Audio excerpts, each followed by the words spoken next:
여보, 빨리 나와. 뭐해? 늦었어. 알았어. 이것도 챙기고 다 했지. 오케이. 자, 거울 한번 보고 이상한 데 없지? 가자.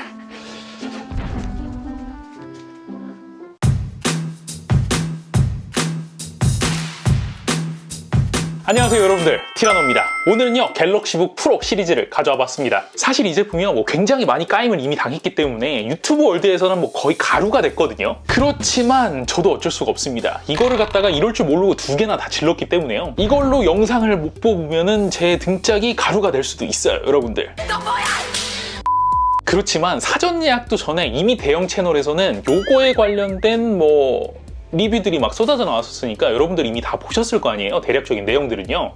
그래서 저는요 이번에 새로 나온 이 갤럭시북 프로, 그리고 이 갤럭시북 프로 360이 도대체 뭐가 어떻게 다른지, 그리고 본인 목적에 따라서 어떤 제품이 더 적합할지에 대해서 한번 골라드려볼까 합니다. 자, 시작하기에 앞서 요거는 미리 말씀드리고 시작을 할게요. 제가 요것과 요거를 비교를 하다 보면은 결국에는 투인원 노트북의 효용성, 요거에 관련돼서 여러분들께 말씀드릴 수밖에 없거든요. 그런데 이 내용을 하다 보면은 결국에는 이 투인원 노트북인 360을 까게 되는 내용이 될 수밖에 없습니다. 그러니까요 이미 이 360을 지르신 분들, 혹은 360을 까는 거에 대해서 약간 불편함을 느끼실 수 있는 분들, 이런 분들은 뒤로 가기를 누르셔도 괜찮습니다. 자, 이제 갈 길이 바쁘니까요 빨리 시작해 보도록 하죠. 언박싱들은 많이 보셨을 테니까요 구성품만 좀 살펴보도록 하겠습니다. 윈도우 10 OS 포함 모델과 프리도스 모델의 차이는 파우치와 마우스가 추가로 더 들어가 있느냐 없느냐의 차이라고 보시면 될 것 같고요. 갤럭시북 프로 360 쪽에는 S펜과 이 USB-C Type-2 HDMI 어댑터하고 USB-C to A 젠더가 추가로 제공이 됩니다. S펜은 사실 갤럭시북 프로에서 동작을 하지 않으니까 360에만 제공이 되는 게 충분히 이해가 되죠. 그런데 이 나머지, 그러니까 젠더라든지 이런 것들은 뭐냐, 360이 아무래도 조금 더 비싸니까요 거기에서 조금이라도 원가 절감을 하려고 하는 게 아닌가, 이런 생각이 드실 수가 있는데요, 그건 아닙니다. 보시다시피 갤럭시북 프로에는요 일반 HDMI 포트와 우측에 USB-A 타입 포트가 한 개가 들어가 있는데요 360에는 전부 C 타입 포트로만 이루어져 있거든요. 때문에 이게 또 사자마자 딱 연결하려고 했는데 젠더가 없어가지고 마우스 연결을 막 못하고 이러면은 굉장히 빡치게 되거든요. 때문에 제품을 막 사서 딱 개봉을 해서 직접 사용을 할 수 있을 때, 그때가 만족도가 가장 높을 때인데, 이때 만족도를 깎아먹을 수 있는 그 부분을 갖다가 달래기 위해서 이런 젠더를 추가적으로 넣어주지 않았나, 이런 생각이 듭니다. 그리고 특이하게도요 요게 어댑터 용량도 똑같고 규격도 완전히 똑같은데 360 쪽은 커넥터가 접지 방식이고요 일반 프로 쪽은 접지 커넥터가 아닙니다. 요건 아마도 우리가 흔히들 전기 오른다라고 하죠. 맥북 쓰시는 분들은 아주 이골이 나셨을 텐데, 팜레스트가 약간 플라스틱 같은 애들은요 어댑터를 연결하고 사용을 할 때에도 이런 느낌이 없는 편인데, 팜레스트까지 알루미늄으로 돌린 애들은요 요게 접지가 안 되면은 굉장히 더 찌릿찌릿하거든요. 플러스 이런 잔류전류가 흘릴 때는요 터치 패널에도 충분히 영향을 줄 수가 있기 때문에 요 360 쪽 어댑터만 이렇게 처리를 하지 않았을까, 이런 생각이 듭니다. 외관상 가장 큰 차이점은요 이 360도 회전이 가능하게끔 하는 힌지 구조입니다. 대부분의 투인원 노트북의 힌지 구조가 비슷하게 생긴 것처럼요 360 역시 분리된 두 개의 힌지로 구성이 되어 있습니다. 힌지 세팅은 굉장히 노멀한 편이고요 전면 쪽은 이렇게 입이 착 달라붙는 구조로 되어 있는데요 이게 360의 전신이라고 볼 수 있는 플렉스에서는 손잡이 부분이랑요 마그네틱 자성이 좀 하드한 편이라서 한 손으로 열기가 굉장히 어려웠었거든요. 반면 360은요 플렉스에 비해서 상판 쪽이 굉장히 얇아지기도 했고 무게가 굉장히 낮아지면서 노트북으로서의 무게 밸런스는요 훨씬 더 좋아졌다고 말씀을 드릴 수가 있을 것 같습니다. 갤럭시북 프로는 이전 세대인 이온2와 다르게 합판이 들리는 리프트 힌지 구조가 아닌 일반 구조이고요 이건 아마도 OLED 패널을 쓰면서 상판 두께를 갖다가 대폭 줄였기 때문에 강성 문제로 인해서 일반 구조의 힌지를 채택을 한 것으로 보입니다. 강성 얘기가 나온 김에 상판 강성도 좀 보여드리면요 360 쪽에는 터치 스크린이 적용이 되어 있기 때문에 디스플레이 표면이 강화 유리로 처리가 되어 있고, 반면에 프로는 일반 디스플레이죠. 그렇기 때문에 이렇게 휨 테스트를 비교를 해봤을 때는요 360 쪽이 훨씬 더 덜 휘는 모습을 보실 수가 있습니다. 실제로 만져봤을 때도요 훨씬 더 360 쪽이 더 단단한 느낌이 듭니다. 이건 팜레스트와 합판 구조도 마찬가지인데요 360은요 풀 알루미늄 바디를 사용한 반면에 프로 모델 같은 경우에는 마그네슘 합금, 말이 좋아서 마그네슘 합금이지 사실상 그냥 플라스틱과 다름없는 재질이 사용이 되었습니다. 그리고 이렇게 실제로 분해를 해봐도요 합판이 정말 종이장처럼 어마어마하게 얇은 편이라서 요것 때문에 이미 유튜브 월드에서는 이 갤럭시북 프로의 내구성과 관련된 많은 불만들이 지속적으로 쏟아져 나오고 있습니다. 가장 대표적인 것이 합판 변형 그리고 미클릭인데요 제가 두 제품보다 간단하게 좀 테스트를 해보면은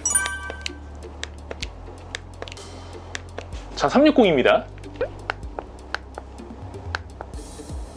일단 미클릭은 이런 식으로 아주 쉽게 두 제품 다 잘 되고요. 뭐 굳이 뭐 어떤 제품이 더 잘 되냐 이거를 물어보신다고 한다면 360보다는 그냥 일반 프로 쪽이 조금 더 부드럽게 잘 되는 것 같습니다. 그럼 합판 변형은 어떠냐? 일단 모드는 퍼포먼스 모드에서 진행을 했고요. 배틀그라운드 대기실에 진입을 하고 15시간 뒤의 상황입니다. 일단 360 쪽은 변형이 아예 없는 것으로 보이고요. 프로 쪽은 배기구 가운데 부분이 살짝 우글거리는 모습이 보이거든요. 그럼 이게 혹시 또 식으면 어떻게 될까? 그게 궁금하니까요. 자, 이 상태에서 전원 오프를 하고요. 1시간 뒤에 보도록 하죠. A few moments later.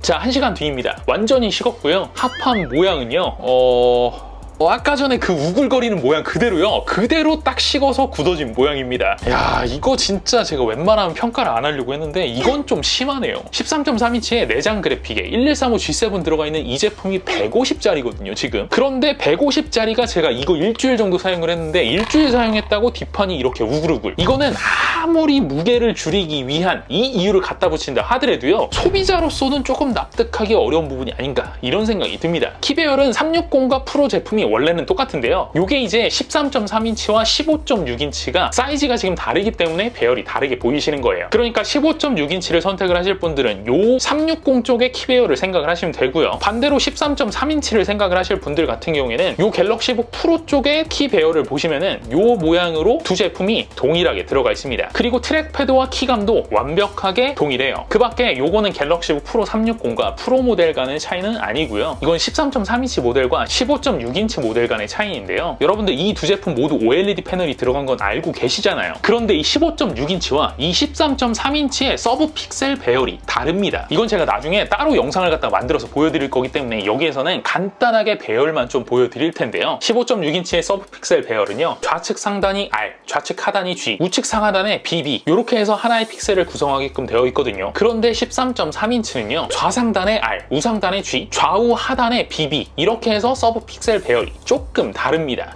근데 지금 이거를 얘기를 하면은 한세월이기 때문에 요거는요, 나중에 갤럭시북 프로 리뷰를 할 때 조금 더 세밀하게 얘기를 해드리도록 하겠습니다. 자, 요렇게 봤을 때 요 정도면은 뭐 외관적인 차이는 거의 다 설명을 드린 것 같고요. 지금부터는요, 이 투인원 노트북과 일반 노트북의 사용성에 대한 차이를 좀 설명드리도록 하겠습니다. 어떤 분들 같은 경우에는요, 요 360 같은 투인원 노트북들이 이 일반 노트북에다가 태블릿의 기능을 더한, 그러니까 단점은 전혀 없이 이 디스플레이만 터치가 되고 펜질이 되게끔 바꿔가지고 일반 노트북에 비해서 사용성이 더 좋아진 제품 이렇게만 알고 있거든요. 그런데요, 이 투인원 노트북과 태블릿은 분명히 사용성이 다릅니다. 지금부터 제가 그거에 대해서 설명을 드릴게요. 첫째, 흔히 얘기하는 이 펜질이요, 노트북에서 쓰기에는 썩 편리한 구조가 아니에요. 일단 펜질을 하기 위해서 제가 한번 뒤집어 볼게요. 모양부터 보시면요, 이 제품 진짜 노트북 중에서는 역대급으로 얇게 잘 뽑은 제품은 맞는데, 그런데 사이즈와 두께를 한번 보세요. 물론 요 모델 말고 13.3인치 같은 경우에는 요것보다는 사이즈가 조금 덜 부담스러울 것 같긴 하지만요, 여전히 태블릿에 비해서는 한참 큰 사이즈라고 보실 수가 있고요. 때문에 우리가 펜질을 할 때는 기계에 우리의 몸을 맞추는 게 아니라 기계를 우리 몸에 맞춰서 위치를 조정을 하고 사용하게 되거든요. 그 외 예전에 우리가 학교에서 보면은 어떤 친구들 같은 경우에는 펜질하는 자세가 공책을 갖다가 90도로 이렇게 돌려놓고 필기를 하는 친구들도 있었잖아요. 이것처럼 펜질을 하기 위해서는 요 기기의 움직임이 굉장히 자유로워야 되는데, 상대적으로 태블릿에 비해서 이 투인원 노트북이 조금 움직임이 둔한 편이에요. 자, 그럼 두 번째는 뭐냐? 자, 이제 뒤집은 이 상태에서 뒤로 돌려볼게요. 자, 그러면은 이렇게 키보드 덱이 나오잖아요. 그런데 보시면요, 이 키보드에 그 어디에도 바닥과 직접 닿았을 때 바닥을 보호할 수 있는 장치가 아예 없습니다. 태블릿은 보통 뒤쪽에 케이스를 부착을 해서 사용을 하기 때문에 바닥에 그냥 놓고 사용을 하는 편인데, 키보드 면에 케이스를 씌울 수는 없잖아요, 여러분들. 그렇기 때문에 항상 뭐 이런 식으로 보호를 할 수 있는 장패들을 들고 다니지 않는 이상에는요, 팜레스트 면에 가해지는 오염 및 스크래치를 방어를 할 수 있는 방법이 사실상 없습니다. 자, 세 번째, 이거는 OS 구조를 이해를 하셔야 되는데, 태블릿은요, 여러분들 전원이 오프되어 있거나 아니면 이렇게 슬립 모드 둘 중에 하나죠. 그리고 슬립 모드에서는 이런 식으로 노크온을 하거나 아니면 노크온 기능이 없는 애들 같은 경우에는요, 전원 버튼을 이렇게 눌러서 켜게 되고요. 그런데 이런 전원 버튼 이렇게 사이드에 있지만 이 사이드를 누르는 것도 굉장히 귀찮거든요. 자, 그럼 이제 윈도우로 와볼게요. 윈도우에서 절전을 위해서 화면이 꺼지는 경우에는 총 3가지입니다. 첫째, 시스템은 켜져 있는데 그런데 화면만 꺼져 있는 경우. 두 번째, 절전 모드. 세 번째, 최대 절전 모드입니다. 절전 모드, 최대 절전 모드. 요건 또 뭐야? 이렇게 생각을 하실 수 있는데 제가 간단하게 설명을 드릴게요.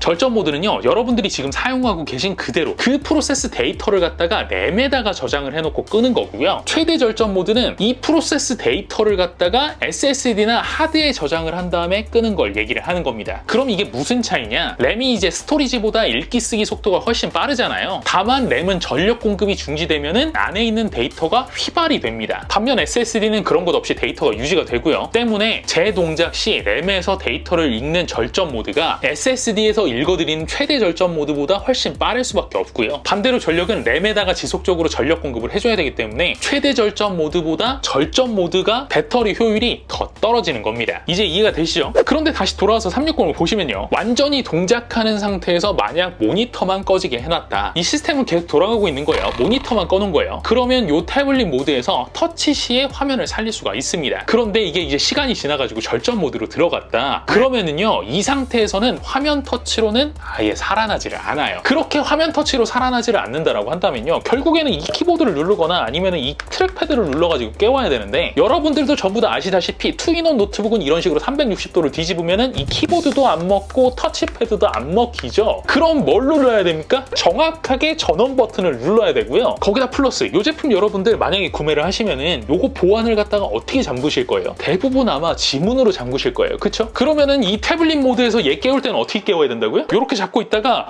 이렇게 돌린 다음에 이렇게 눌러서 깨워야 됩니다. 이게요, 노트북으로 사용하다가 가끔 태블릿으로 사용한다면 충분히 납득이 가능한 부분인데, 이걸 진짜 태블릿으로 사용하기에는 일반 태블릿이랑 굉장히 사용성 차이가 많이 난다는 얘기를 하고 있는 거예요. 이제 이해가 되시죠, 여러분들? 이런 식으로 투인원 노트북이 일반 태블릿에 비해서 태블릿으로 쓰기에 불편한 점을 갖다가 물어보신다고 한다면 이것 말고도 이유가 굉장히 여러 가지가 있습니다. 진짜 태블릿이랑 요 투인원 제품은요, 교집합이 있는 제품이다, 이렇게 생각을 하셔야 되는 거지, 절대 이 일반 PC에다가 요 태블릿을 갖다가 결합을 시킨 제품이 이런 투인원 노트북이다, 이런 식으로 생각을 하시면 안 돼요. 그럼 또 여기까지 들으시고 이렇게 생각을 하시는 분들이 있으실 거예요. 요 프로 360이 태블릿으로서의 기능성은 굉장히 떨어지는 편이구나. 하지만 나 같은 경우에는 이 제품은 약간 내구성이 약하다라고 하니까, 그래도 아무래도 얘가 좀 더 강하다라고 하니까 그 점도 괜찮고 디자인도 얘가 조금 더 나으니까 그냥 태블릿 기능은 덤이라고 생각을 하고 이 제품을 고르자, 이 제품을 선택을 하자, 구매를 하자, 이렇게 생각을 하시는 분들 분명히 있으실 텐데요. 그런데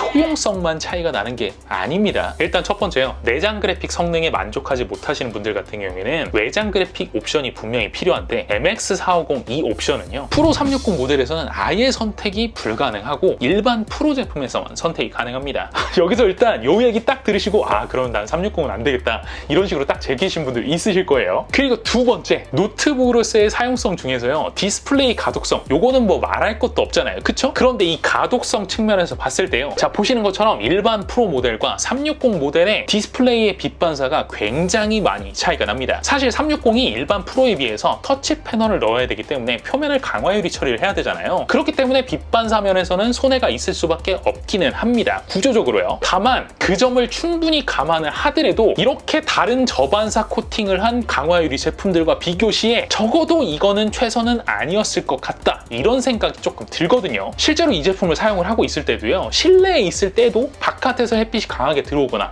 혹은 지금처럼 이 위에서 지금 조명이 쐬고 있는 상황이잖아요. 이 상태에서는 여기 빛 반사가 굉장히 심하게 느껴집니다. 진짜 굉장히 거슬린다라고 말씀을 드릴 수가 있어요. 때문에 이러한 부분까지 확장을 해서 본다라고 하면요, 굳이 태블릿 기능이 필요하지 않으신 분들 같은 경우에는 이 360을 갈 필요가 없다, 이렇게 생각이 듭니다. 왜냐면 디스플레이까지 조금 품질이 다운된다라는 걸 가정을 한다라는 말이에요. 거기다 플러스 비용적으로도요, 동일 스펙 기준으로 갤럭시북 프로와 갤럭시북 프로 360을 비교를 하자면요, 동일하게 내장 그래픽에 16GB 메모리 i5 1135G7을 탑재하는 기준으로요, 이런 식으로 약 25만원 정도가 차이가 나거든요. 때문에 제가 생각을 했을 때는 태블릿 기능을 갖다가 좀 여유 있게 사용을 한다, 좀 많이 사용하는 편이다, 이렇게 생각을 하시는 분들 같은 경우에는 갤럭시북 프로를 구매를 하신 다음에, 그러면 360에 비해서 조금 더 아껴질 거 아니에요. 그쵸? 몇십만 원이라도. 거기다가 조금 더 보태서 일반 태블릿을 따로 들고 다니시는 게 훨씬 효용성이 좋습니다. 제가 이제 무슨 얘기를 하는지는 여러분들 전부 다 아시겠죠? 그렇다면 제 얘기가 투인원 노트북의 효용성은 누구에게나 떨어지니 갤럭시북 프로 360은 여기서 사는 거 아니에요,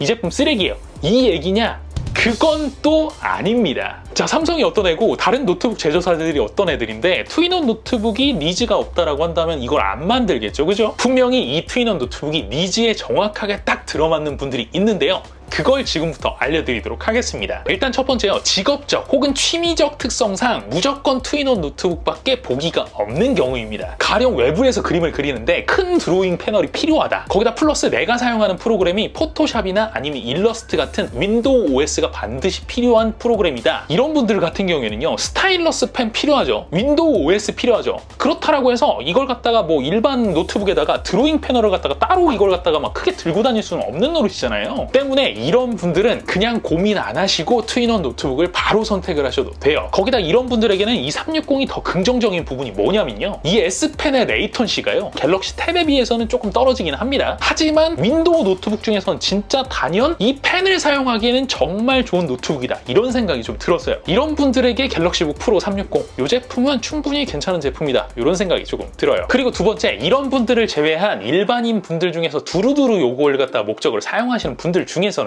일단 첫 번째 기본 전제로 깔아야 될게요. 여러 개의 디바이스를 갖다가 들고 다니는 걸 굉장히 극혐한다. 요게 깔려 있어야 됩니다. 그리고 두 번째, 필기의 비중이 굉장히 적기는 하지만 반드시 필기가 필요할 때는 있다. 이래야 되고요. 세 번째, 요게 이제 조금 비싸잖아요. 그러니까 비싼 가격에 대한 부담이 조금 덜해야 되고요. 네 번째, 어쨌든 요 제품에 비해서는 요 제품이 내구성이 조금 더 좋은 거는 맞기 때문에 내구성에 조금 더 민감하신 분들 같은 경우에는 이 갤럭시북 프로보다는 오히려 이 갤럭시북 프로 360이 더 좋은 선택이 될 수도 있을 것 같습니다. 자, 이제 정리가 되셨죠, 여러분들? 자, 이렇게 하고 사실 정리를 하려다가 제가 높아심에 다시 한번 여러분들께 강조를 드립니다. 내가 이렇게 사용을 하고 싶다라고 하는 의지와요. 내가 진짜 사용을 했을 때 느끼는 감정과는 다른 겁니다. 단순히 이제 터치도 되고 S펜도 되고 펜도 뭐 괜찮다라고 하니까 이 정도면은 뭐 필기도 하고 노트북도 뭐 쓸 수가 있고 태블릿도 안 들고 다녀도 되고 이러니까 편하겠지? 그냥 이렇게 막연한 기대감 위주로 이 제품을 선택을 하셨다가는요, 여러분들의 생각과는 전혀 다른 느낌이 올 수가 있어요, 실제로. 그러니까요, 이런 뇌피셜로 그냥 구매를 하지 마시고 주변에 이제 투인원 노트북 가지고 계신 분들이 있으실 거 아니에요. 그런 분들에게 단 며칠이라도 빌려서 써보시고요. 그제서야 이 정도면은 내 니즈에 충분히 맞는 것 같다, 이런 생각이 드시면은 그때 결정을 하시고 구매를 하시길 권장을 드리도록 하겠습니다. 오케이?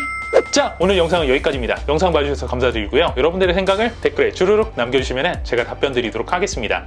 좋아요와 구독 그리고 알림 설정도 꼭 잊지 마시고요. 이상 티라노였습니다. 고맙습니다.